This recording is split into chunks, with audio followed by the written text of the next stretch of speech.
Joe, at this stage of the season, when in theory on paper Cheltenham haven't got that much to play for, having opponents like this must be really good just to sort of keep you focused.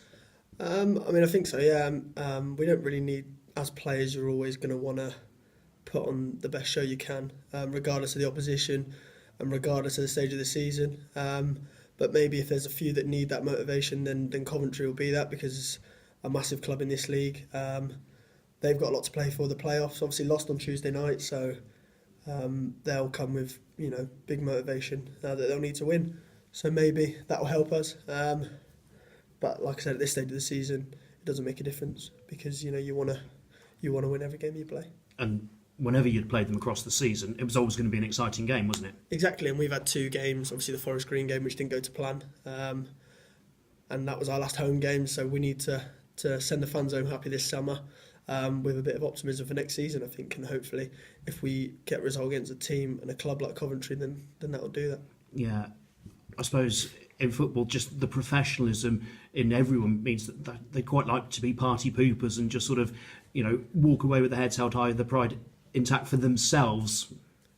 Exactly, and that's part of professional footballers. I think professional footballers, they're a different breed of people. I think within us, we've got that sort of pride that you never want to get beat. And like I said, especially against a team like Coventry, you almost want to up your game a bit if you can find those extra few percentages.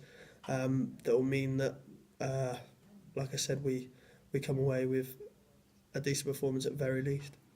And you mentioned it's the last home game of the season, therefore it could be your last game as a Cheltenham player at Warden Road. So personal motivation, I imagine, to go out on a high. Exactly. I mean, the fans have been brilliant with me, like as everyone at the club has.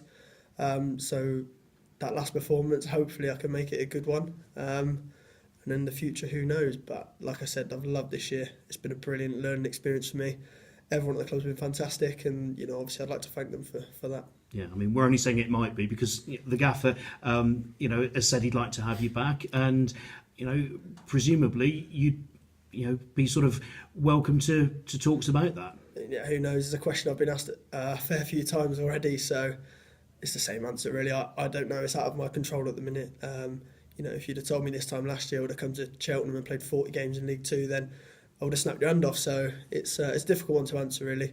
I'll go back to Bristol City in pre-season, and obviously I'm an ambitious person. I feel I have to be ambitious, and obviously my ambition is to play for Bristol City. If that doesn't happen, then obviously I'll be open to anything, and if I end up at Cheltenham, then I'll be really happy with that, because it's been brilliant for me. And how much have you just got to sort of trust, A, in your ability, but then B, the people who do make those decisions or sort of make offers, etc., that actually they'll look after your best interests as long as you're delivering? Yeah, I mean, obviously it's down to the gaffer at Bristol City. At the end of the day, he's my boss, and that comes with making decisions. So he's the one who's got my best interests at heart, because at the end of the day I'm a Bristol City player. I've got a good team around me who will make decisions for me, but at the end of the day I've got to want to do it. And if it comes up that I'll end up back at Cheltenham, or Cheltenham are interested in me, then obviously having a good season here this year has helped with my decision making next year. But like I said, I want to be ambitious and try and play at the highest level I can. But like I said, if I end up at Cheltenham, then I'll be very happy with that also. And I imagine looking in between, you probably don't get much of a break, do you? Because I'd imagine Wales age group as well, they're going to want to get you in for it. Yeah, we've got a game in Georgia, I think end of May, early June, which is always good. I'm a Wales under-21 player, and I want to get as many caps as I can, like I have this year, as many games as I can. So I'll still find time to get on the beach and put my feet up. Don't worry about that. But also we have a game which will give, hopefully, a bit of extra sharpness when I come back in pre-season, that I've already had a game in the summer. I suppose you've just got to look at it that positive way, that you're going to be pretty much staying fit throughout. Yeah, exactly. And in my summer I wouldn't be doing much. When I'm not on holiday, I'm not doing much anyway. So a new experience for me, and an away game with my country is always an honour. So I've got that to look forward to.